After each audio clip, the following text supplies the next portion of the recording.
क्या आपने किसी बिल्ली को टच करने की कोशिश की है? आपने नोटिस किया होगा कि जब आप बिल्ली के पास जाते हो तो वो आपसे थोड़ा दूर चली जाती है और वहीं से आपको देखने लग जाती है। जब आप दूसरी बार बिल्ली के पास जाते हो तो वो फिर से दूर जाकर बैठ जाती है, लेकिन जब आप तीसरी बार बिल्ली के पास जाते हो तो वो भाग जाती है और कहीं पर जाकर छुप जाती है। कुछ देर बाद आप बिल्ली के बारे में भूल जाते हो और अपने काम में फोकस करने लग जाते हो। तभी वो बिल्ली अचानक से आपके पास आकर बैठ जाती है।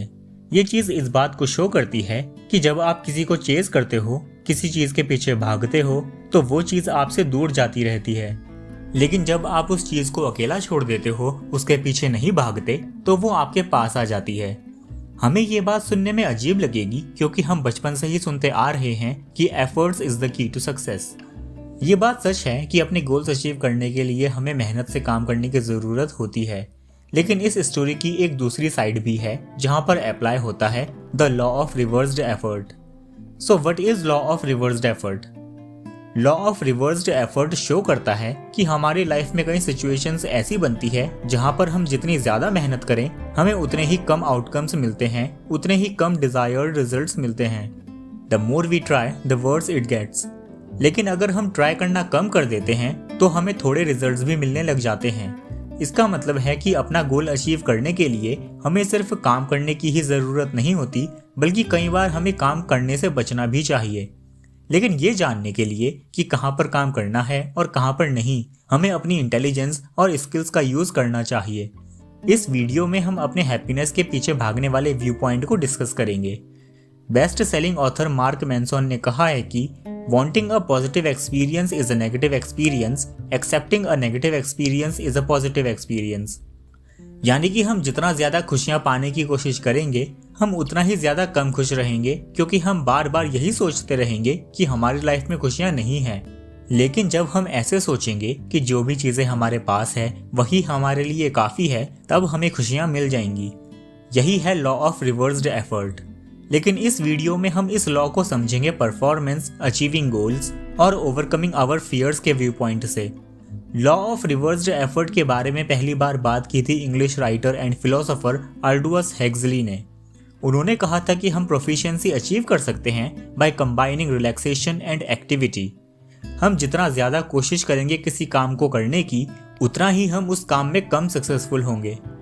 प्रोफिशिएंसी वही लोग अचीव कर सकते हैं जिन्होंने काम करने और काम ना करने की पैराडॉक्सिकल आर्ट को समझ लिया है, जिन्होंने ये समझ लिया है कि यूनिवर्स के कुछ फोर्सेस जिन्हें हमारा अनकॉन्शियस माइंड समझ सकता है वो हमारी हेल्प करते हैं। इन बातों को हम समझ नहीं सकते। ज्यादा से ज्यादा हम बस यही कर सकते हैं कि हम अपने माइंड को एक ऐसी स्टेट में लेकर जाएं जिससे ये बातें खुद ही हमारी अंडरस्टैंडिंग में आ जाएं। इमेजिन करिए कि आप सोने की कोशिश कर रहे हैं लेकिन आपको नींद नहीं आ रही है। आप जितना ज्यादा कोशिश करेंगे सोने की, नींद आपसे उतना ही दूर जाती रहेगी। आप फ्रस्ट्रेटेड फील करोगे और परेशान हो जाओगे। लेकिन अगर आप सोने की कोशिश करना बंद कर दोगे तो बिना किसी एफर्ट लगाए आप काम फील करोगे और आपको नींद आ जाएगी। बहुत सारी चीजों में से हमारी नींद एक ऐसी ही चीज है जिसे अगर हम फोर्स करें तो उसे हम नहीं पा सकते। हम सोते क्यों हैं? सोना हमारे लिए एक रिलैक्सेशन की फॉर्म है, लेकिन अगर वो रिलैक्सेशन पाने के लिए हम बहुत ज्यादा ट्राई करेंगे तो ये बात स्लीप के नेचर के साथ कॉन्ट्राडिक्ट करेगी। इसलिए जब हम एफर्ट लगाएंगे तो हमें नींद नहीं आएगी, क्योंकि एफर्ट लगाना रिलैक्सेशन के अपोजिट है। दूसरी चीज जो हम फोर्स नहीं कर सकते वो है अट्रैक्शन। कोई भी इंसान डिसाइड नहीं करता कि उसे किस दूसरे इंसान की तरफ अट्रैक्ट होना है या किस चीज की तरफ अट्रैक्ट होना है। ये अट्रैक्शन ऑटोमेटिकली ही हो जाता है। अगर हम अपने आसपास ही लोगों को देखें तो हम नोटिस करेंगे कि कुछ लोग किसी से ज्यादा बात करके उन्हें अपने से दूर कर देते हैं, और अगर लोग खुद को थोड़ा रिजर्व्ड रखते हैं तो दूसरे लोग उनकी तरफ अट्रैक्ट हो जाते हैं। यानी कि अगर हम दूसरों को चेज ना करें और खुद को दूसरों से थोड़ा छुपा कर रखें तो दूसरे लोग हमारी तरफ अट्रैक्ट हो जाते हैं। As the proverb goes, absence makes the heart grow fonder. Anticipatory anxiety. ज्यादा कोशिश करना कभी कभी बैकफायर कर जाता है। Philosopher and psychiatrist Viktor Frankl ने ऑब्जर्व किया था कि जब हम किसी चीज पे ज्यादा फोकस करते हैं डिजायर्ड रिजल्ट्स पाने के लिए और अनडिजायर्ड रिजल्ट्स को अवॉइड करने के लिए, तो वहां पर हम एक्सपीरियंस करते हैं एंटिसिपेटरी एंजाइटी। ज्यादातर केसेस में हमारी हाइपर इंटेंशन यानी कि जो हमारी इंटेंशन है अचीव करने की, वो हमें एक ऐसी सिचुएशन में लेकर जाती है जिस सिचुएशन को हम अवॉइड कर रहे थे। इसे अगर हम एक एग्जाम्पल से समझें तो man's search for meaning book में एक आदमी होता है जो बोलते बोलते हकलाता था। वो जितनी ज्यादा कोशिश करता था कि वो सेंटेंस को बिना किसी रुकावट के पूरा बोले, उतना ही उसे एंजाइटी हो जाती थी और फिर वो और ज्यादा हकलाने लग जाता था। यही एंटिसिपेटरी एंजाइटी वाली बात कई जगह अप्लाई होती है। अगर हम बहुत ज्यादा कोशिश करते हैं अपना टाइम एंजॉय करने की, तो हम अपना टाइम एंजॉय नहीं कर पाते, क्योंकि हमारा सारा ध्यान डिजायर्ड रिजल्ट्स पर होता है, जिसकी वजह से हम एंग्जियस हो जाते हैं और हमारे अंदर अनप्लेजेंटनेस वाली फीलिंग आ जाती है। एंटिसिपेटरी एंजाइटी का दूसरा एग्जाम्पल है जब एक बैट्समैन बैटिंग करते टाइम बार बार ये सोच रहा होता है कि उसे आउट नहीं होना। तब वो बैट्समैन खुद ही प्रेशर में आ जाता है, ज्यादातर बॉल को डिफेंड करने लग जाता है और फिर प्रेशर बढ़ने पर आउट हो जाता है। यानी कि डिजायर्ड रिजल्ट्स पर फोकस रखने से हम अपनी फुल कैपेसिटी पर परफॉर्म नहीं कर पाते। Solution to anticipatory anxiety. Viktor Frankl ने एंटिसिपेटरी एंजाइटी का एक प्रैक्टिकल सॉल्यूशन दिया है, जिसे उन्होंने कहा है पैराडॉक्सिकल इंटेंशन। इस मेथड की हेल्प से हम खुद को हाइपर इंटेंशन से बचा सकते हैं। अगर सिंपल वर्ड्स में पैराडॉक्सिकल इंटेंशन को एक्सप्लेन किया जाए तो ये होगा not try so hard.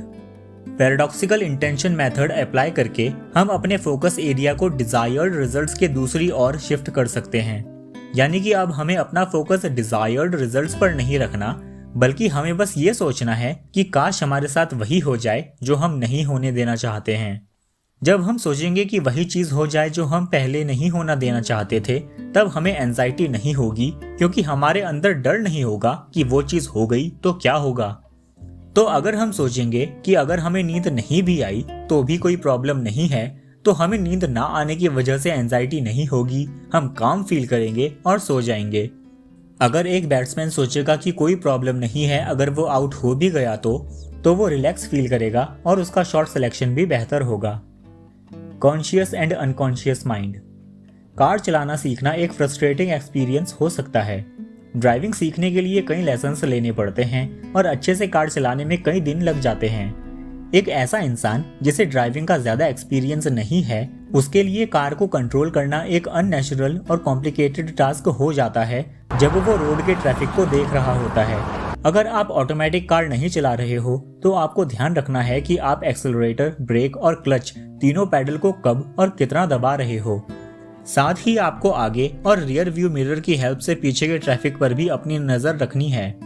Starting में इतनी सारी चीजों पर फोकस रखना बहुत मुश्किल हो जाता है, लेकिन बहुत सारी प्रैक्टिस के बाद आप ऑटोमेटिकली इन सब चीजों को हैंडल करना सीख जाते हो। हमारा कॉन्शियस माइंड हमारे लिए एक गिफ्ट भी है और कर्ज भी। ये हमें हेल्प करता है रीजनिंग के लिए और एनालाइज करने में, लेकिन हमारा यही कॉन्शियस माइंड एफर्टलेस एक्शन के बीच में आ जाता है। इन एफर्टलेस एक्शंस को ताओइस्ट फिलॉसफी में कहा गया है वू वी, जिसे फ्लो स्टेट भी कहते हैं। फ्लो स्टेट में हमारे एक्शंस फ्लुएंट और एफर्टलेस होते हैं, जैसे कि वो अपने आप ही हो जा रहे हों। जैसे किसी डांसर की बॉडी खुद ही मूव कर रही हो या फिर किसी पेंटर के हाथ में ब्रश खुद ही पेंट किए जा रहा हो। अपनी पुरानी video Taoism the philosophy of flow में हमने डिस्कस किया था कि जब हम किसी काम को करते टाइम फ्लो के स्टेट में आ जाते हैं, तब हम वो काम अनकॉन्शियस माइंड से करने लग जाते हैं और हमें कोई एफर्ट नहीं लगाने पड़ते, जिसमें हम काम करते हुए फ्लो की स्टेट में होते हैं और एंड रिजल्ट पे फोकस किए बिना हम डिजायर्ड रिजल्ट अचीव कर लेते हैं। ऐसा इसलिए होता है क्योंकि हमारे अनकॉन्शियस माइंड को एंजाइटी नहीं होती, कोई डर नहीं होता कि अगर हमें डिजायर्ड एंड रिजल्ट नहीं मिला तो क्या होगा। स्विस साइकाइट्रिस्ट कार्ल जंग ने कहा है कि हमारा कॉन्शियस माइंड हमारे कंप्लीट माइंड का एक छोटा सा पार्ट ही होता है। Our conscious mind is just the tip of an iceberg, जबकि आइसबर्ग का ज्यादातर हिस्सा पानी के अंदर ही डूबा हुआ होता है और पानी की सरफेस के ऊपर से नहीं दिखता। इसलिए अकॉर्डिंग टू कार्ल जंग, हमारा कंप्लीट माइंड बहुत सारी ऐसी अनकॉन्शियस प्रोसेसेस को जनरेट करता है जिनके बारे में हमारे कॉन्शियस माइंड को पता भी नहीं होता है। जब राइटर चार्ल्स बुकाउस्की से पूछा गया कि आप कैसे लिखते हैं, तब उन्होंने कहा, "You don't try. That's very important not to try, either for Cadillac's creation or immortality. You wait, and if nothing happens, you wait some more. It's like a bug high on the wall. You wait for it to come to you. When it gets close enough, you reach out, slap out, and kill it. or if you like its looks, you make a pet out of it. Apply the reversed law in your life. हम जितनी ज़्यादा कोशिश करते हैं हमें उतने ही undesired results मिलते हैं। हम जितना दूसरे लोगों के पीछे भागते हैं उतना ही वो लोग हमसे दूर जाते रहते हैं। हम जितना किसी प्रोडक्ट को बेचने की कोशिश करते हैं उतना ही वो प्रोडक्ट कम बिकता है। लेकिन इसका मतलब ये भी नहीं है कि हम हाथ पे हाथ रखकर बैठे रहें और बिल्कुल भी ट्राई ना करें, क्योंकि अगर हम ट्राई ही नहीं करेंगे तो हमें रिजल्ट्स ही नहीं मिलेंगे। यहाँ पर हमें एक मिडिल पाथ की जरूरत होती है एक्शन और नॉन एक्शन के बीच में, between conscious effort and letting action occur. एक तरफ हमारे लिए कॉन्शियस एफर्ट्स भी जरूरी होते हैं स्किल्स डेवलप करने के लिए। हमें प्रैक्टिस करनी है, सीखना है, सोचना है, समझना है और एनालाइज करना है। और दूसरी तरफ कॉन्शियस एफर्ट और इंटेलेक्चुअल एक्टिविटी का एब्सेंट होना भी जरूरी है ताकि हमारे नेचुरल स्किल्स डेवलप हो सके और बाहर आ सकें। फ्लो स्टेट में काम करते हुए हमारे पास कामनेस और क्लैरिटी होती है। Singers, musicians, athletes, martial artists और फार्मूला 1 ड्राइवर्स ने ये एक्सपीरियंस किया है कि जब वो फ्लो स्टेट में होते हैं, that means when they are in the zone, तब वो ज्यादा नहीं सोचते, परेशान नहीं होते, ओवर एनालाइज नहीं करते और अपने नेक्स्ट स्टेप के बारे में नहीं सोचते। वो बस प्रोसेस के नेचुरल कोर्स के साथ फ्लो करते रहते हैं। तो पैराडॉक्सिकली बोलें तो ऑप्टिमल परफॉर्मेंस के लिए हमें रिलैक्स रहना चाहिए, ट्राई नहीं करना चाहिए और अपने एक्शंस को ऑटोमेटिकली होने देना चाहिए। जैसा कि लाओजू ने कहा है कि can you remain tranquil until right actions occur by itself. I hope ये वीडियो आपको अच्छा लगा होगा। Thank you for watching and thank you for subscribing.